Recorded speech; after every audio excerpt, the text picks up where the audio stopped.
The human body is a wonderful, fascinating entity, I believe, equipped to help us transcend our experiences, to help us heal from the inside out, to help us endure life storms, to help us become an observer instead of a victim. And often, when we have gone through potentially traumatic experiences, whether it be neglect, abuse, where someone has projected their pain on us, our bodies still serve a divine purpose. They house, I believe, the spirit that created the earth and beyond. A microcosm of this divine spirit is within you that keeps your heart doing what it needs to do, pumping blood throughout your body, your digestive system, helping you to walk, to stand, to express itself through you, through us. And often, when we have gone through potentially traumatic experiences, instead of this body being something that is used for divine, for truth, for holiness, sometimes we end up perceiving our bodies as an enemy, as enemies instead of friends. That we turn on ourselves, and instead of our bodies being this vehicle for divine purpose, it ends up being a weapon, consciously as well as unconsciously. When you think about suicide and homicide, and when you think about teenage pregnancy, and you think about um, um, excessive eating, excessive drinking, smoking, even excessive exercise, where we feel like we have lost something because of what someone did or didn't do. And we have to make it up through our body, where we're exercising excessively for hours, where we're eating large amounts of food because we feel unloved. We feel like we need to protect ourselves. We feel like we need to prove something with homicide and suicide, that I'm going to be stronger, that I'm not going to allow someone to hurt me like I've been hurt before. And I've mentioned several times through blogs and through this podcast about my experience with this generational cycle of pain, that the face of it was domestic violence.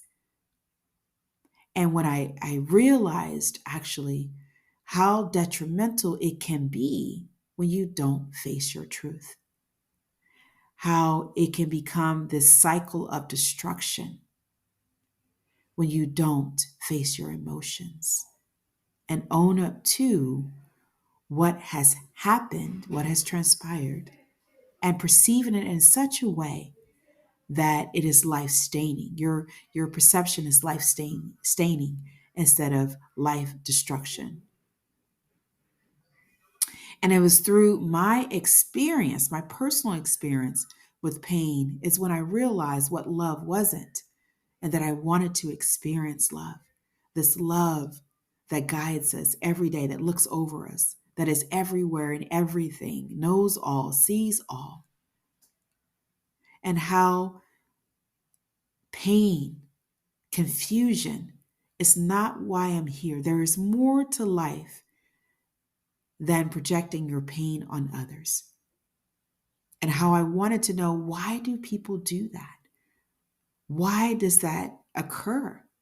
And it is often through our perception of what someone did or didn't do that causes us to perceive ourselves as victims and to continue this cycle of pain.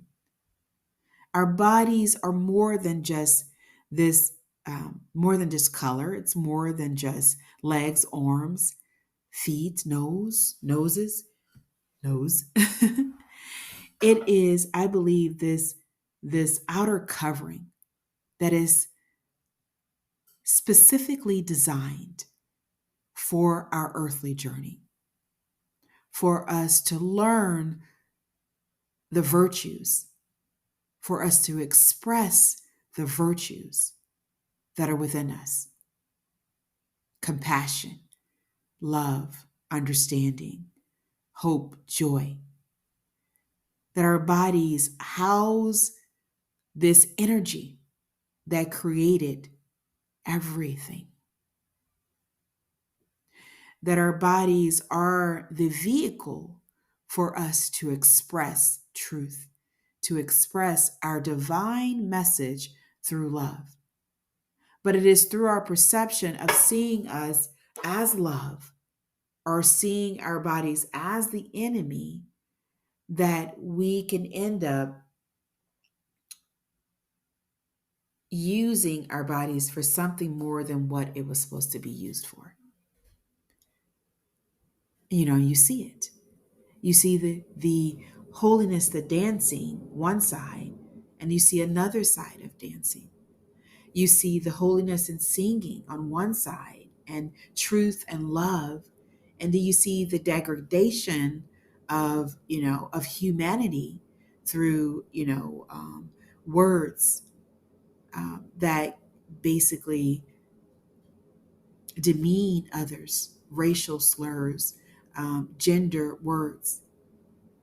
You see where people can build things to help house and to protect versus building things, laws and things, are building practices that imprison, right? And I'm not talking about jail. I'm just giving examples where we see divine and then we can see destruction. And often it's based on how we perceive our experiences. Do we destroy ourselves slowly through unhealthy eating, through smoking, through drinking, through excessive, sex? Or do we protect our bodies and listen to our bodies as to the appropriate foods? We eat balance and moderation, just like we exercise, just like we sleep. So when we look at the root cause of conditions, and this is where I came in. I used to do health coaching. I was an educator, a diabetes educator. And, I just felt like there were so many restrictions on what you could say or do to help people. And then on the other side of it, it was more of, people were so consumed with their symptoms and ridding the disease instead of getting to the underlying emotions, the feeling unworthiness, the lack of self love, and more self hatred because of what people didn't do, did do, said, or didn't say, because of others' actions and inactions. And so, if we're trying to change the behaviors, as you all know, when we think about psychology and Psych 101, and we think about, um, you know, neurological or neural behavior, in order to change our actions, we must change our perceptions first. We must change how we perceive an event in order to get a more life sustaining actions to support our bodies instead of hampering them. Because no matter what someone else did or didn't do, you got to remember they didn't make your body. They didn't make your heart. They didn't make your legs. They didn't even give you your gift, your divine gift. That somehow, some way, there is a way for you to express who you are, that we don't need to give up. We don't need to demean others. We don't need to demean or demoralize ourselves because we understand the divineness of who we are. And it is through our thoughts about what the purpose of our bodies that will change how we use our how we dress our bodies. It will change how we speak to ourselves, how we speak to others. It will change how we take care of ourselves.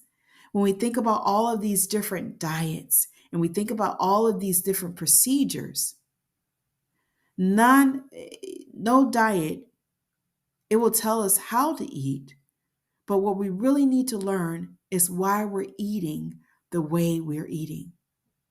What we really need to learn is, why do I spend hours exercising or pumping up my muscles, tiring my body out, building excess acid in my body? Why am I doing that? What is it that I feel like I need to prove? What do I think about my self-worth? Do I love myself as I am? So many of the things that we see in the world are inward reflections of individual selves. And when those start to change, we'll start to see a major shift in our actions, in our lives, in what we do, and how we handle our situations, and how we perceive others. That no matter the color, the race, religion, our bodies are similar in nature from head to toe.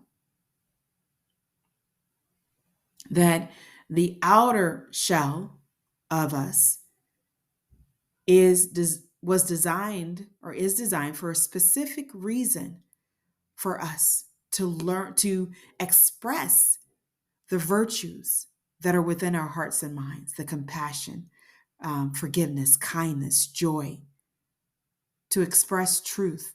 We are a reflection of this energy. We're a reflection of love. We are to embrace, to embody, to nourish, and to express the love that is within us through our body, by sharing our divine messages through these given talents that we have. Nothing or no one changes you.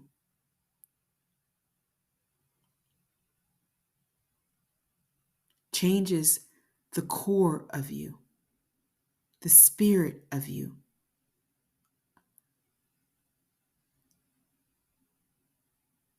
The change that occurs is inside our minds and inside of our hearts. And within those places are the creative means to express who we are. You've heard of it. People have lost their eyesight. People have lost their hearing. But somehow, some way, they found a way. Helen Keller, they found a way to express their divine talent. We got a lot of angry people, a lot of people who are confused. And we give them these labels to say, okay, this is what you have. And then we have people that live by those labels and live by medications instead of getting to the root cause of why they are expressing themselves the way they are, why they are thinking about life the way they are, why they're thinking about, their bodies the way they are. Until we get to the root cause, and you've heard this, until we get to the root cause, we'll always be treating the symptoms. And we have many symptoms that are out there. We have many, we'll always be treating the symptoms. And we have many treatments that are out there. We have, diet treatments. We have mental health treatments. But we must aim to unravel these myths, these perceptions that are slowly, I believe, and I know it sounds, that are slowly killing us from the inside out. Through these different conditions and through these different actions. That our bodies are the vehicle for our divine message. That our bodies do house this energy, this divine energy, that our bodies are holy, things that I didn't know, but I've gained this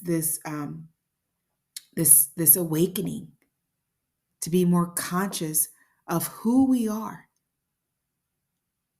And many of us know the truths inside of us, but often it's through our perception that the truths become deep within us, that all of this fear, anger, anxiety, all of this kind of cover up these truths that are within us. You are here for a divine reason. You are here to experience life, not as a means, I believe, just out of to experience hatred and violence, but to be an expression of truth, body, mind, and spirit. Today is Freedom Friday for me, and actually every day should be freedom, where where we reevaluate our experiences as an observer, not as a victim, but we look at, what do we do in these circumstances? How can we do better the next time? Because I believe that every experience builds on the next one. And the more that we say, I'm going to love who I am, despite what someone did. I'm going to accept who I am, despite what someone didn't do. Because I know that there are no mistakes, that I'm here for a divine reason, that I have a divine purpose. I don't need to step on others to express myself. I just need to be me. I just need to be me. I need to get rid of all of this excess stuff that I've been carrying. Slowly, bit, patience, understanding, compassion towards myself, compassion towards yourself. And know, as long as you are here, it is an opportunity for you to express the truth that is within you. It's an opportunity to take care of this vehicle that we have to help us express the truth. This is Tamika Chambers with Create a Generational Love Cycle. And we break the cycle of pain by dismantling those thoughts that created in the first place. By choosing not to just do or be by tradition, but to do what resonates within me, what is truth. And the truth, I believe, is in our hearts and minds. And often we steer away from it when we allow ourselves to believe illusions, when we allow ourselves to degrade others, demoralize others based on the differences that we see in them. But knowing that variety is how this earth was made. There are no two planets that are alike. There are no two people that are alike, even twins. There are no two houses, no two dogs, nor no two ice creams, no two anything that is alike. And it's through our awareness of actually being more conscious, aligning with the truth that created us all, that we can see clearly, that we can accept ourselves, and that we can accept others, and that we can be the examples that we need to be for our children and for our children's children, leaving a legacy that is worth fighting for. It's beyond the financial legacy, but it's more of a spiritual legacy, a mind-body legacy, that is through our thoughts that we can help rid of many of these chronic diseases that we have. Diabetes, heart disease, cancer, that we can minimize problems, issues with depression, anxiety, that we know we have what we need to transcend these experiences. I'll be talking to you guys soon. In the meantime, as always, make this lifetime great, because no matter what, you still can.